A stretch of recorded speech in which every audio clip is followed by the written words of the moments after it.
So, may nag-comment, humihina na products niya kaya nag-YouTube na. Ano?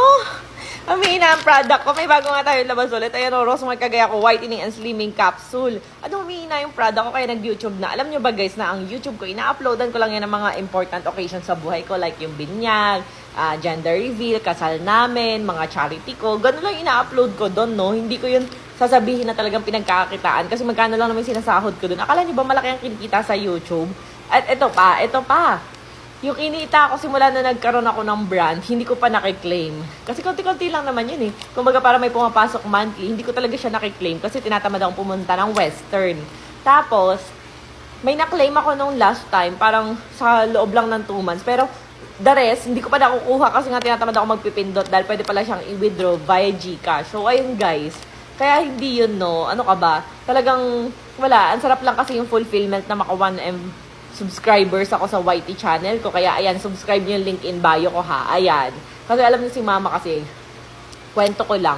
As in talagang, minsan, 5-5 yung cellphone niya. Nakahang lang lahat yun. Pinapanood lang yung video ko o yung in-upload ko sa YouTube ko. Alam mo yun, parang gusto niya talaga na dumami yung viewers ko, subscribers ko doon. Kaya tinatrabaho ko, pero talagang super tamad talaga ako. Kasi pwede naman ako mag-everyday vlog, diba? Pero nakakatamad kasi talaga. Parang tinitsaga ko lang talaga.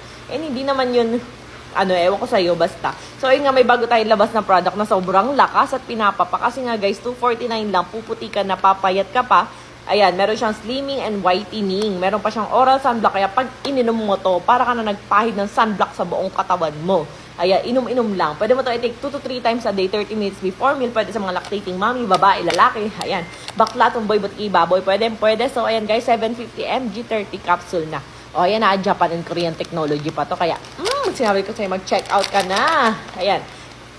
Sobrang lakas po ng Rosmar product. Sabi nga ng ibang mga distributors, Rosmar na lang daw ang gumagalaw ngayon sa panahon ng tumal. So, ayan guys, check out na!